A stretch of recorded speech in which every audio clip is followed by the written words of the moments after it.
Hey folks, Quill18 here. A lot of my viewers have been getting into the Dota 2 beta more and more, and a lot of them have expressed the fact that they really don't know what they're doing, because they may have never played anything of this genre. They may have never played the original Dota, they may have never played League of Legends or Heroes of New Earth, and they feel completely lost, and they've been asking for a very basic tutorial for the game. And this is what this represents. This is for, you've literally never played anything like this before, and you need the very basics. This is going to be the video for you.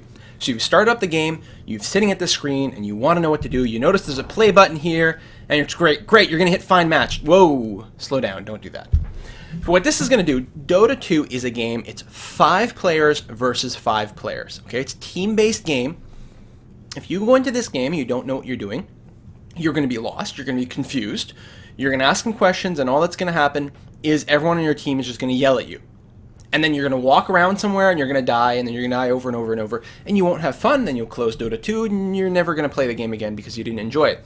It is worth getting a feel for the game before you go right into the multiplayer. Absolutely, for sure. So before we're going to even go into a game at all, we're going to look at the Learn tab over here. So Dota 2 is what's referred to as, some people call it a MOBA, some people kick around the term like action RPG type thing, or action real-time strategy game. There's a lot of things. You control a character in this game. You have a team, like I said. Your team has a base. The enemy team has a base. Your ultimate goal is to destroy the other team's base.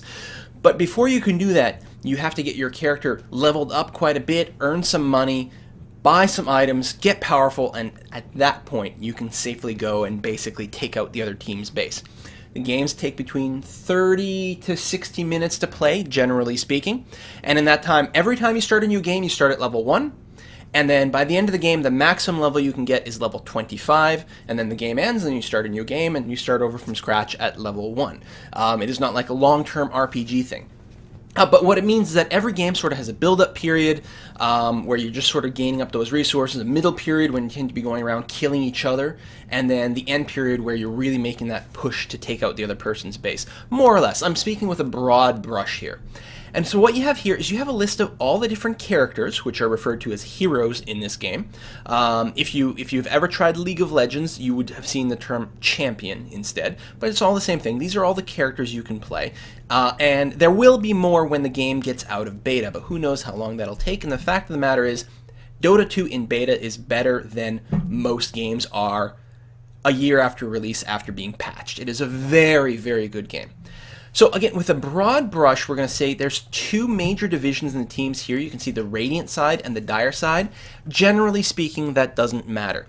When you go into a game, regardless of what team you're on, you basically have access to the entire hero pool, so don't worry about that. Then you have a division based on their rows this way. Everything up top here, these are strength heroes. Generally, again, this is a very broad brush, strength heroes tend to be very tough and tend to have a lot of hit points and tend to be fairly durable. They're the sort of frontline people on the team. You can get more information. If you note here, every character's got a role, and that gives you a hint as to what they might be meant to do. That was a little bit loud, I think. Let me turn that down just a tad. So Earthshaker was supposed to be an initiator. He starts fights. Sven is theoretically a ganker. Tiny is another initiator, a ganker. Support. What do these mean? You won't really know what they mean right now. And the fact of the matter is, when you're just starting out, it's not going to matter all that much. Those sort of roles really come into play a little bit. After you've played a half dozen games, at that point you'll start to understand a little bit more. So strength characters tend to be kind of tanky. Part of the reason for that is there are 3 statistics. There's strength, agility, and intelligence. And all characters benefit from all of those things, but the points that you get in your primary attribute increases your basic damage. So as a strength character, you're often encouraged to get lots of strength items to increase your attack damage, and strength happens to give you hit points. With agility, characters, when you buff your agility like that, it has a variety of effects, but it also happens to increase, say, your attack speed. So agility characters tend to be better pure damage dealers. Again, it's going to vary a lot on each character, partially based on their abilities. And then with intelligence characters, intelligence, in addition to increasing their auto attack damage, also gives you a deeper mana pool and better mana regeneration. So you tend to be more of a nuker, spellcaster type thing. And spells don't generally scale up with items. Items you get in the game will increase your regular attack damage, just like punching people or sometimes shooting people from range.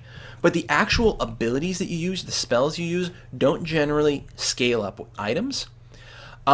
So a lot of these characters end up playing a little bit more of a kind of a support babysitting role. They don't really care so much about getting the kills and making a lot of money because they don't need it. So what happens is you'll see a lot of times where someone will get paired up, like Lion will get, and he is classified as a ganker, but he's also a kind of supporty. He's classified as ganker because he's got a couple of great kind of stuns. And he can do a lot of burst damage with his Finger of Death early on when the ganking phase tends to be there. People tend to be a lot squishier, and people like this tend to do really well. They show up, they stun you twice, they hit you twice, and you're just dead because you're very squishy at that time.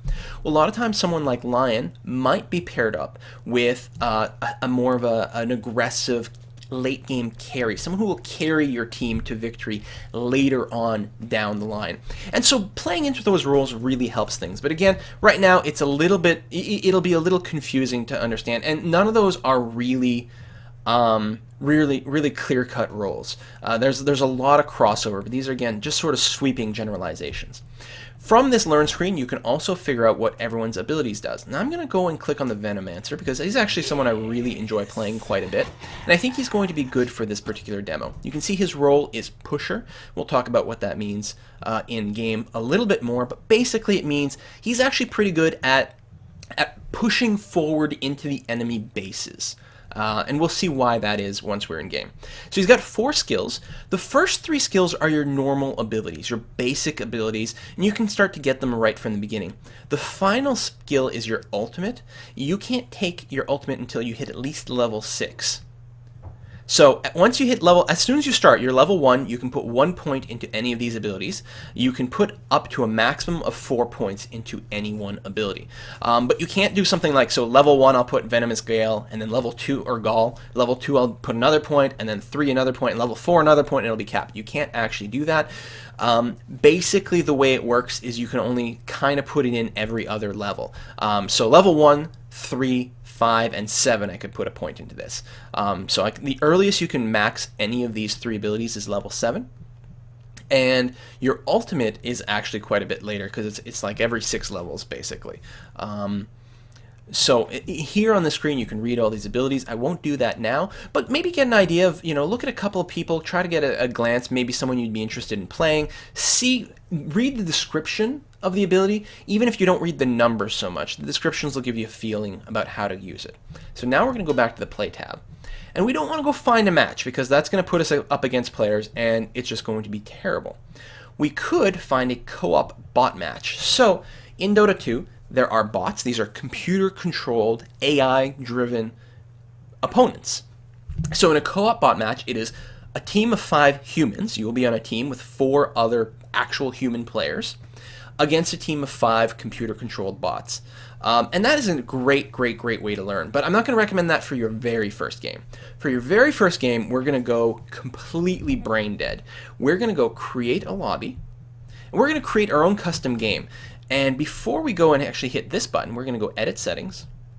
We are going to change this checkbox, Fill Empty Slots with Bots. We're also going to set a password. I'm just going to type random numbers in here just to make sure no one can get into our game.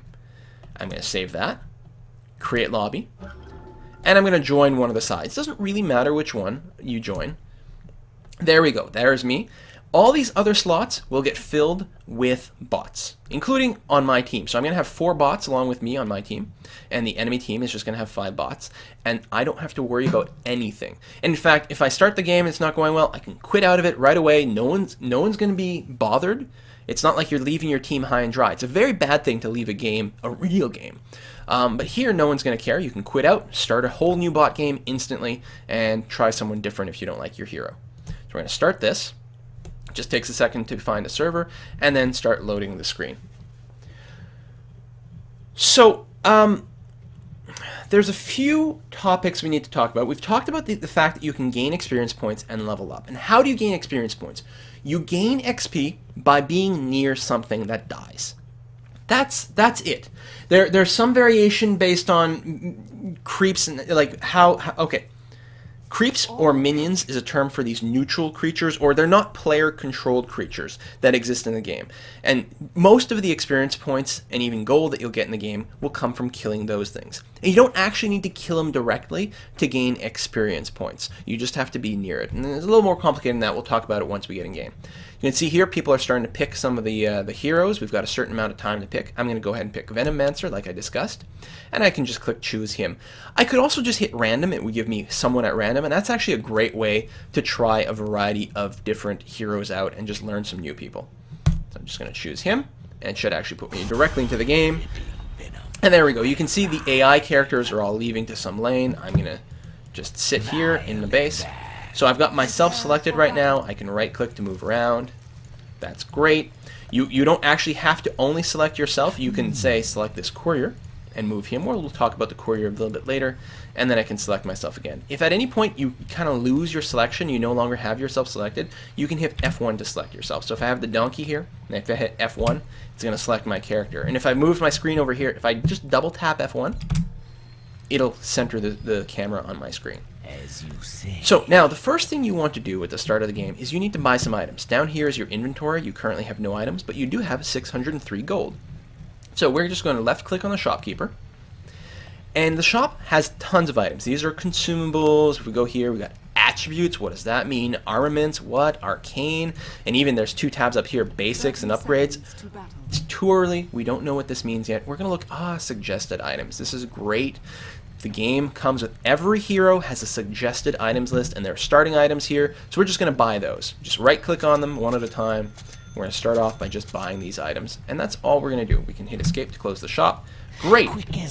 Now you can see the map has 3 lanes. If you look at the mini-map here, you can see there's a lane that goes right up the middle. There's one along the bottom and one along the top. And what typically happens in a beginner game especially, there will be 2 people that go to the top, 2 that go to the bottom, and 1 person takes the middle alone. And the bot, generally speaking, will spread out that way, and usually there'll just be 1 bot top. So why don't you just go top and fill up this lane? The people who are meant to do this sort of solo middle, there are certain optimal choices for doing this, and generally it's someone who's just going to need to level up a little bit faster, because I mentioned before, you get experience points by being around anything that dies. Well, it's also split based on how many friendly heroes you have around. So if there are 2 people in the bottom lane, which there are here, they're going to be sharing the experience points with each other. Whereas the person in the middle will get all of it, so he will level up a little bit faster. Don't worry about the specifics about who should go middle or what. That's above the scope of this particular video. So we're top, and that's great. And we can look at what's going on here. And you'll notice there's a big level up here. We'll talk about that soon.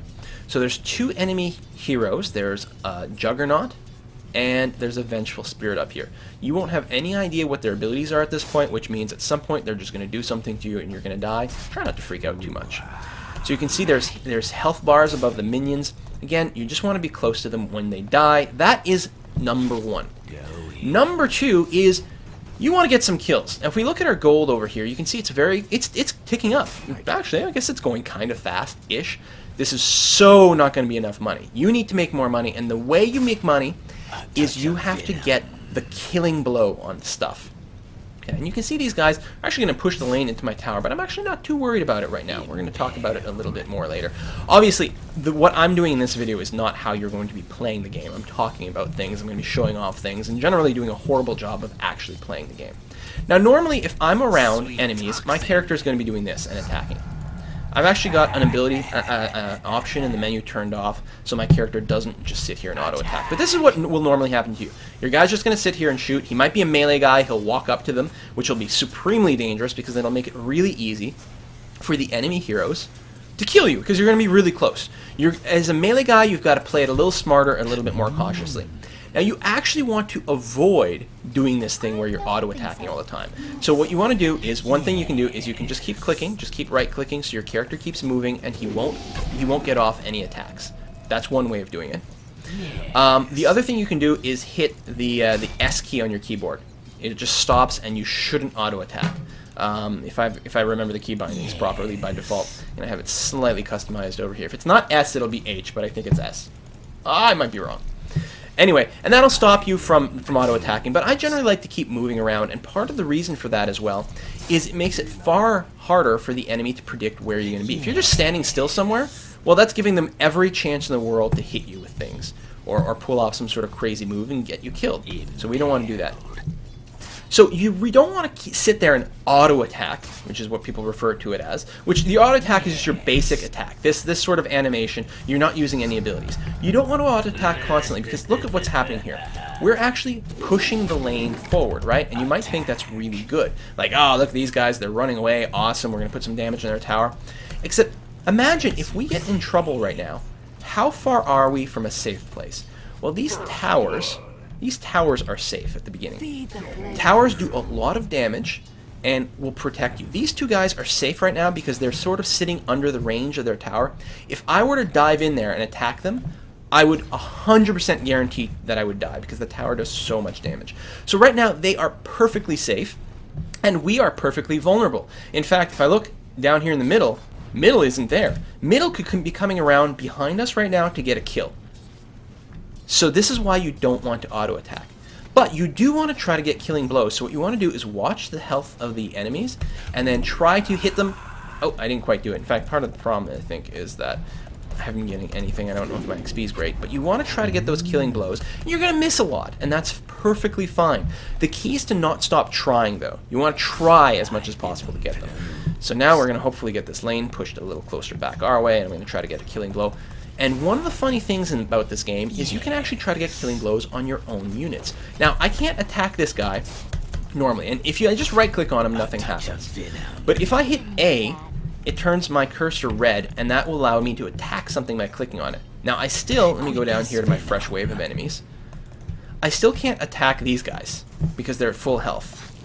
But if I wait until my own characters, my own units are low, and you can see I got one hit there, I'll try to get this one as well. Oops, nope, too early. If I wait until my own unit is low like this one, I can start attacking this guy. And again, that was too early to be attacking him. You want to wait until he's just about to die and then try to get a killing blow. I'm doing a terrible job to show this off. There we go. That exclamation mark, that was a deny. And because I got the killing blow, it means these guys couldn't get the killing blow, which means they didn't get any money. They also get less experience points for the death of that unit. They still get some, but not as much. And so this phase, this part of the game here, is about getting those killing blows so that you can make money, and also preventing them from making any money as much as possible. It is hard, but you can do it. And it's a lot easier if you're not recording a video and you're paying a little bit more attention to things. Also, some heroes, there we go, there's another last hit. Some heroes just do a lot more damage than others. There's another one, and they will have an easier time getting those blows.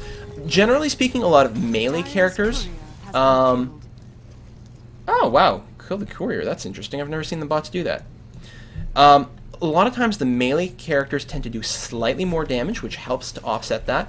Also, what you can do is buy... no, it's a hatchet? What the hell is it called?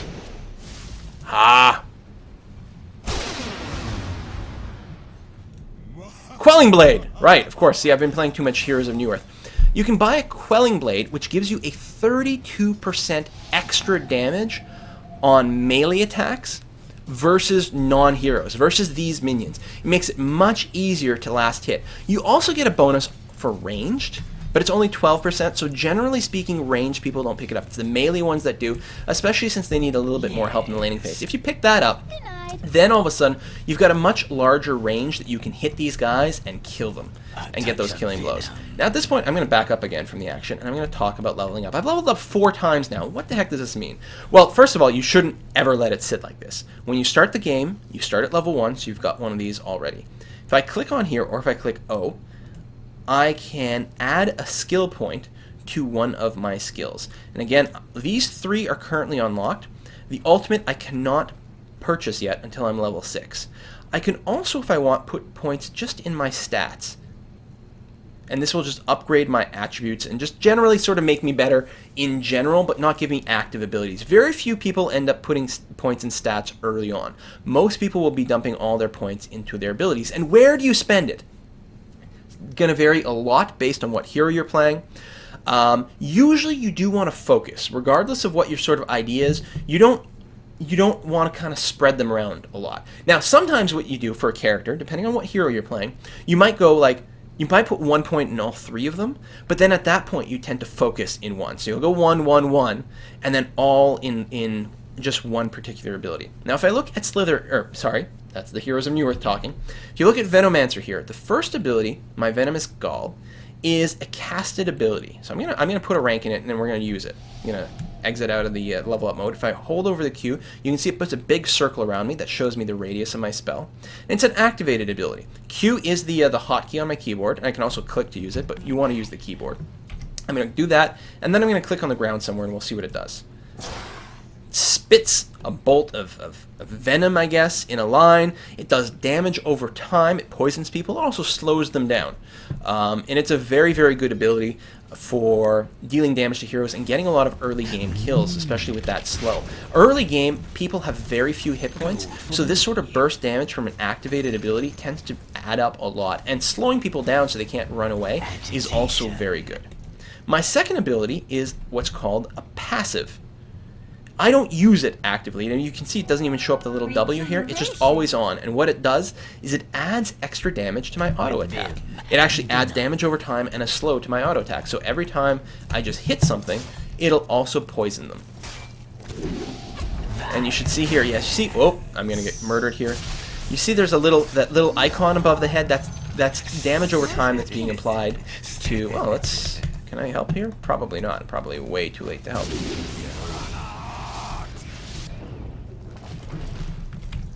Yeah, oh well.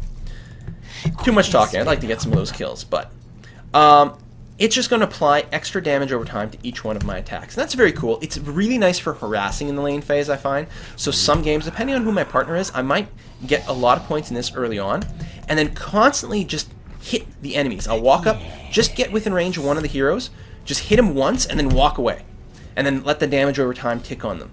And then come up, hit them one more time, and then walk away. And just harass them constantly and keep them a little low. Because if they're low, it means they're not going to be in a position to engage on us. It also means they might be open to being attacked by us and killed. And finally, if we get them low enough, they might just be forced to go home. And then they won't be getting any gold or XP. My third ability is very interesting here. Very few heroes have an ability quite like this. But this Plague Ward is something I can actually plop down somewhere. And I'm going to, I don't know, put it down right over here. And it just sits here. And it's going to shoot at people who come nearby. It's just going to spit at them. It's got a pretty short cooldown. It also gives us vision over here, which is kind of interesting. So we can see these areas. That's a pretty unique ability.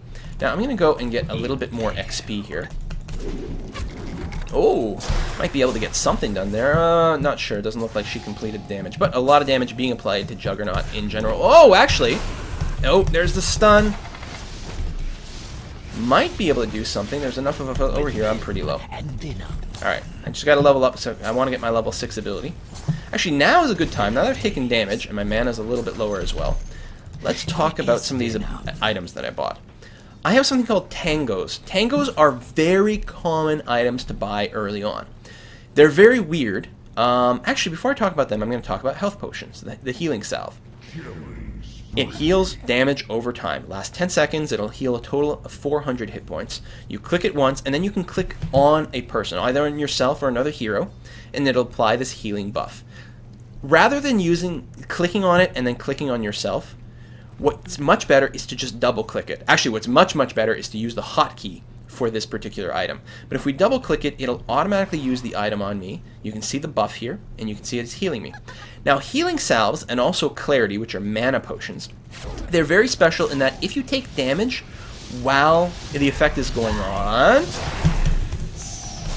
There you go, I had to slow him there to save my partner. I'm not sure if I actually made a difference, honestly, but if you take damage while the effect is happening, you lose the buff. So you don't want to use it when you're in a position to get hit, or you'll have wasted the item. However, these tangos are a little bit different. They don't heal as much, And you can't just double click on them to heal yourself. You also can't use them to heal someone else. What you do is you click on them, and then the use cursor, you actually go over and consume a tree, and then it gives you a buff that heals you over time. Yeah. Weird kind of item, but very, very common. They're also really cheap. Again, I just want to level up here. Let me get a couple of... A little bit of a push here just to level up. Come on. There we are. So level 6 now. So I'm going to use this, and now I can finally get my ultimate. And I'm going to show one different type of ability, if I had enough mana. So I'm going to drink my healing salve. And I'm going to back up here so I'm safe and I don't take any damage. Now I've got enough for it. Now, if I use this, this is called a point-blank area of effect ability. It's not targeted. As soon as I hit this button, or hit R on my keyboard, boom! It's just going to put out a huge wave of poison centered on me. It does a lot of damage, and it's got a huge cooldown. You see, I won't be able to cast this again for ages. Your ultimate powers, you use very cautiously. You want to use them basically when they're going to guarantee a kill, and ideally, a lot of them you save for big group fights. Mine is a good example for something like this. Although, frankly, you know, if it's going to give you a kill at this point, it's probably just worth using. I'm just going to push this lane here and be annoying, and whoa, be a little threat. No, frig it. I'm going to hit this guy back. I got a lot of damage. I might be a little bit at risk from here, but you're gonna do this early on, and you're gonna get murdered over and over and over again. Even I'm playing way too aggressive. Now we've used some of our items. That's great, but hey, look at this. We have tons of gold. How do we get more items? Well, you got to go shopping for that. Now, there's a few possibilities when it comes to shopping. One, I could run all the way back to my base and talk to this guy. Okay? He's the main shopkeeper. He sells the majority of the items in the game. But he's not the only option. There's also, if you're on a side lane, there's a little side shop here. And another one down here. Now, these side shops don't sell all of the items. They only sell a handful of them. They've got 2 pages, just a handful. You can always search up here, which is great. And if you right-click on a suggested item over here, and it's possible to buy from the side shop while you're here, it will buy it from there, so that's great. But let's say we've got an item we want to buy that isn't available from the side shop, and we'd rather not run all the way back. Well, this is where the courier comes in. It looks like one of my bots has actually upgraded this courier, which is very nice. This courier, and we're going to wait for the bots to finish using it, because, I don't know. This courier can purchase items for you, and can deliver them to you. Where am I? I'm safe, right? Okay, good. So I'm going to send the courier back to base. Actually, we're going to wait until he gets there, and then we're going to talk about him again. There are also 2 extra shops in the game. They're called the secret shops. And they sell very expensive items. Well, apparently the Orb of Vedin is cheap. But a lot of very expensive items that you literally can't get anywhere else in the game. They tend to be used for some higher-end late-game items.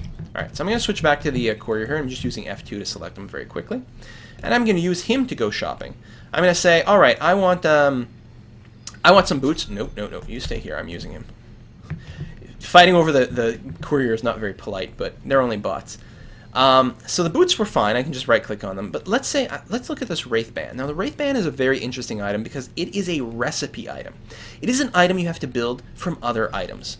You can look here. You can see the Wraith Band is actually comprised of a circlet, a Slippers of Agility, and there's a checkbox here to show that I actually already own this, and finally a recipe. If you have all 3 of these items in your inventory, they will combine into a Wraith Band. And completing these recipe items, the recipe items tend to be fairly powerful, often have fairly unique abilities. In the case of the Wraith Band, what they actually mostly do is shrink the size of your inventory. Well, they're still better, but the Circlet gives you +2 to all attributes. The Slippers of Agility give you +3 to Agility. And if you also purchase the recipe, it combines in something that gives you +3 to everything except Agility, which gives you an extra +3 on top of that. Also gives you a bonus to damage. So it's a good item to complete. So alright, we're going to do that. And how do we buy it? Well, again, I could buy the Circlet, and I could buy the Wraith Band, or the recipe. I can also just right-click on the Wraith Band itself, either here or up here. And what it will do is it will auto-complete the recipe for me. It'll buy the Circlet and the recipe, but it won't buy the Slippers because I already own those. That's pretty good. I still have some money left over, but let's deliver our goods. And how are we going to do that? Well, we're just going to hit F. Down here, transfer items, we click that. It'll tell the courier to run to us and deliver all the items. And then we're also going to hit R to make him go faster because this is a flying courier. And after he delivers the items, he will automatically run back to the base. where he's safe. So we're going to collect those. You're going to see they're going to get dropped off. Boom! Now we have boots. We run a little bit faster. A touch of venom. And we have our Wraith Band, so we can do a little bit more damage. I'm going to talk about another very, very important item now called Town Portal Scroll, which I'm going to buy from the side shop. It's also available in your base. Town Portal Scroll. How does it work? Well, we're going to buy one, and then we're going to use one. It allows you to teleport to any friendly building on the map. That includes, say, your base itself, and also one of the outer towers. Now, what you do is you click on it once, and then you target a tower, and you can even target them from the mini-map, and it will teleport you there after a couple of seconds. One important use of it, if you just double-click this, it will teleport you right to your base. So what I'm going to do is I'm going to teleport to this tower down here, and I'm going to help my team push the middle. Now, there's a cooldown on those. You can't use them all the time. They also do cost you some money to use. So if you use them excessively, you might not be able to afford items. But they are super important. In fact, most people believe you should never, ever be without one. Because you never know when you might need a quick escape, or you might need to assist your team somewhere. And we might actually take the brunt of this kind of poorly. In fact, oh, I wish I could teleport away. So that was a bad engagement, but it allows me to talk about death. You can see here I'm currently dead, I'm grayed out, I don't exist on the map, but I will respawn in a few seconds. The higher level you are, the longer it will take to respawn. You also have the option to buy back, spend some money to instantly come back to life. And this becomes more of a thing later in the game. Big downside to dying, in addition to having to just sit there and twiddle your thumbs for a little while, is you lose gold when you die. Very, very bad. You never want to die with a whole lot of money, ideally. So what you want to do sometimes, if you're going into a dangerous situation, you might want to do some shopping right away. Just click here and buy some items. And you're going to say, well, what if I'm not at the shop? Well, let me show you. I'm going to walk away from the shop. So I'm no longer in the shop. Okay? I can't grab any items from there. And let's pretend the courier's in use, or I don't have the time to switch to the courier. I can still buy items.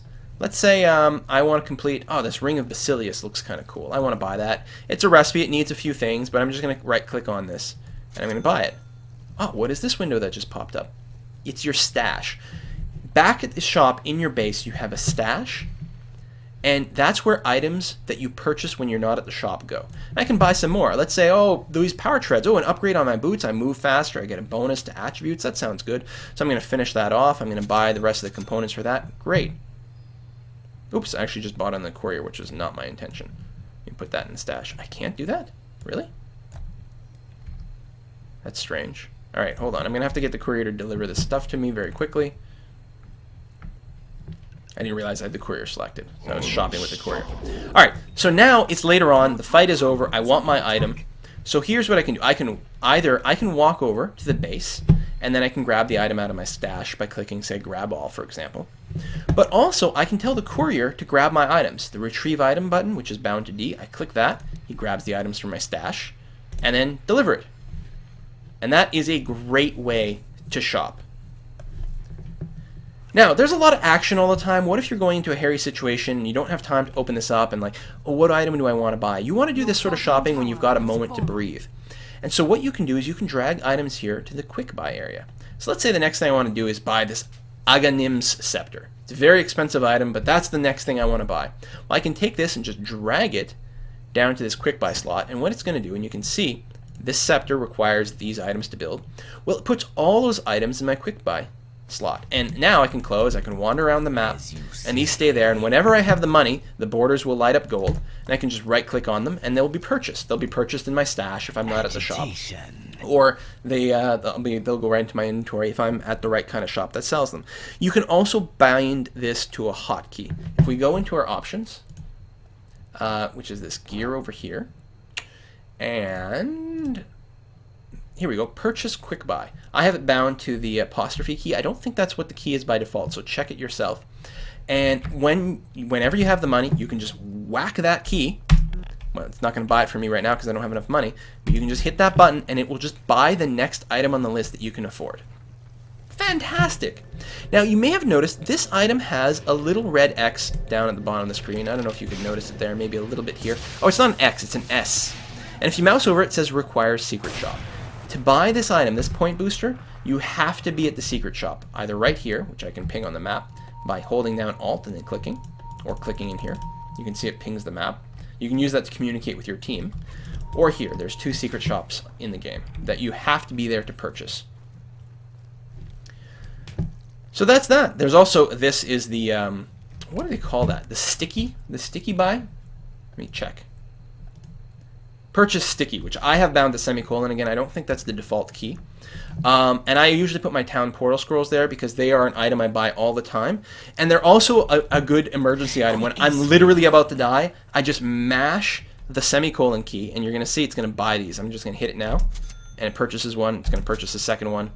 And there you go. Now it's in my stash if I'm just about to die. That's my panic button. But you can also use it if you go to a side shop and then you just hit semicolon a couple of times and purchase it. It's also nice if you're being chased.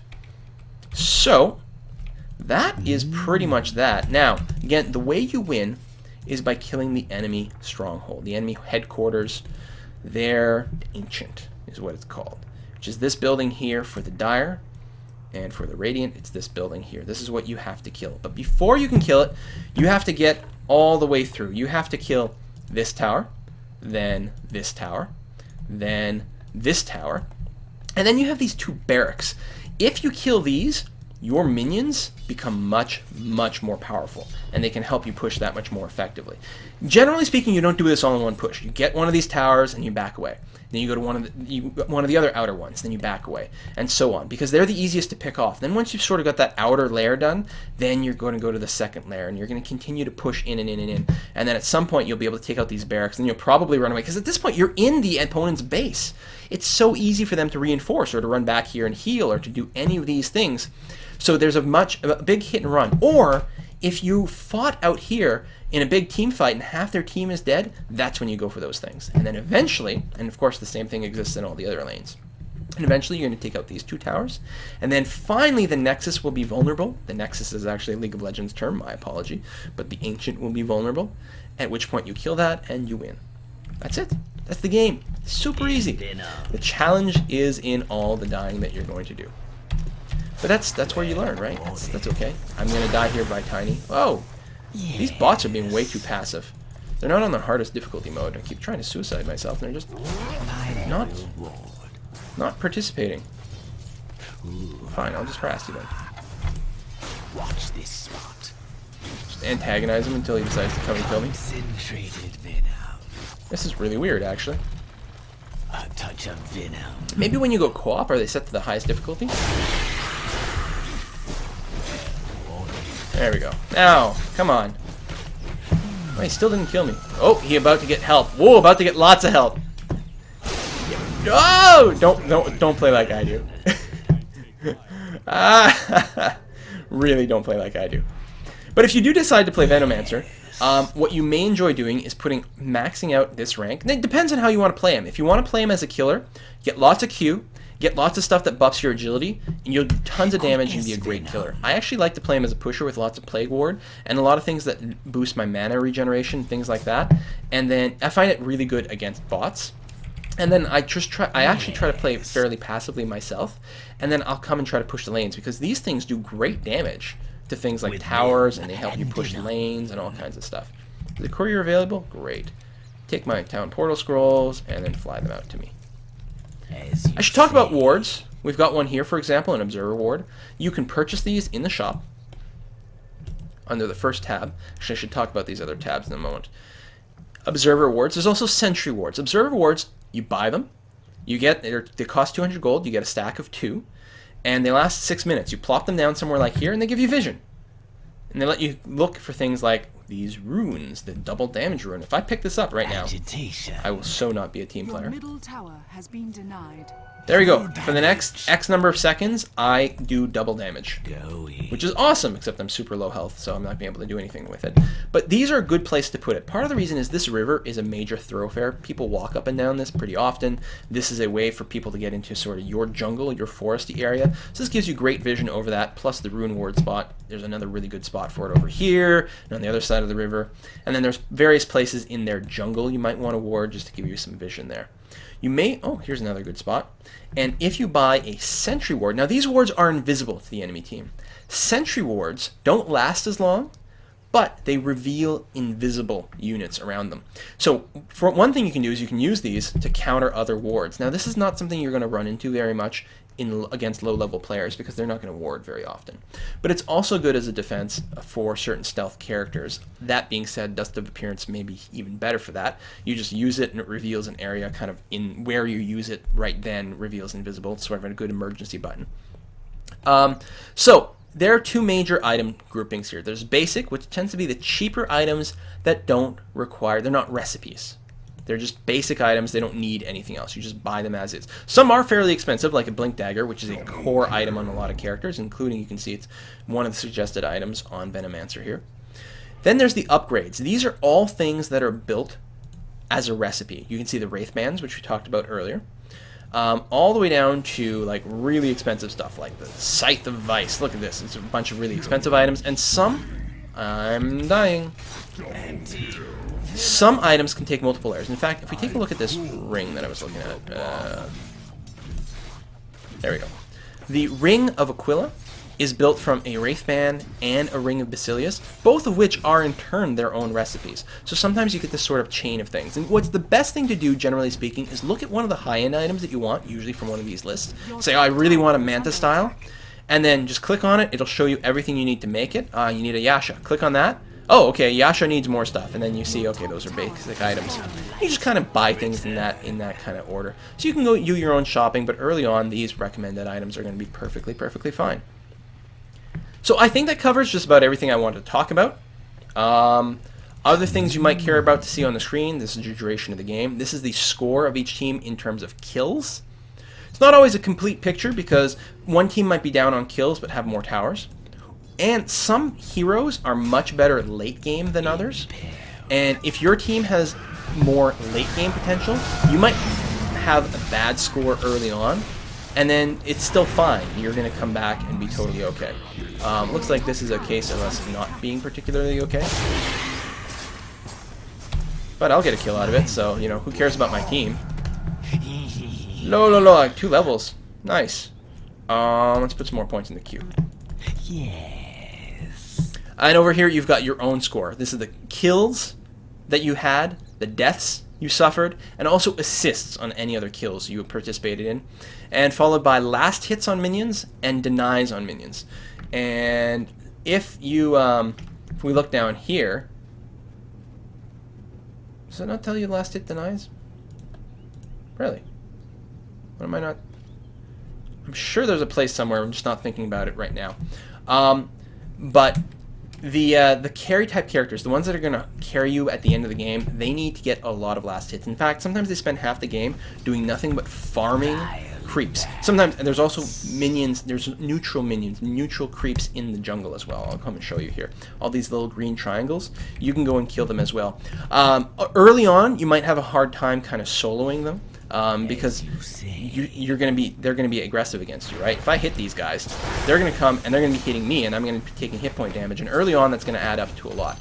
Some heroes, they're pretty uncommon, but some heroes can very comfortably jungle right from level 1, or maybe from level 3 or something like that.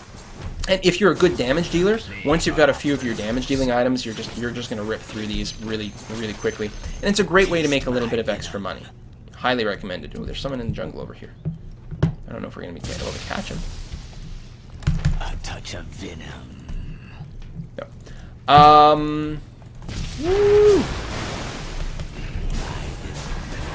Looks like he got engaged on by someone in stealth or with a blink dagger. I'm not sure. I'm just going to get out of here. Oh, there's one other notable neutral minion to talk about right over here on the map. That's Roshan. Roshan is a huge, beefy beast of the monster. You're going to basically need your entire team there for, and you'll have to be kind of at least in your teens, generally speaking. In fact, are these guys going to do him now? No. And killing him is very good because he gives a lot of gold, but also he drops an item that if you pick it up and have it in your inventory, when the next time you die, you will, after a few moments, resurrect right on the spot, pop right back up. Effectively gives you 2 lives in a fight, so it's a very powerful, very potent item to grab. And it can sometimes, the entire game can sometimes change just based on people grabbing Roshan. You have to have a fairly coordinated team, but it is quite nice. And a lot of times what you do, if you go in there, and let's say the other team has a ward here and they know that you're doing it, and they come in from behind and kill you because you're already halfway dead because of fighting Roshan, that's bad. So a lot of times what you'll see is people will win a team fight, and half the other team will be dead, and then they'll come over and take this, and the other team won't be able to contest it. So that's that. That is this tutorial. I hope that you guys find it helpful, and certainly don't be shy about asking questions. I'm by far not an expert in this game, but most of the basics that you're going to run into as a new player, I can almost certainly address. So that's that, and see you in game. Bye-bye.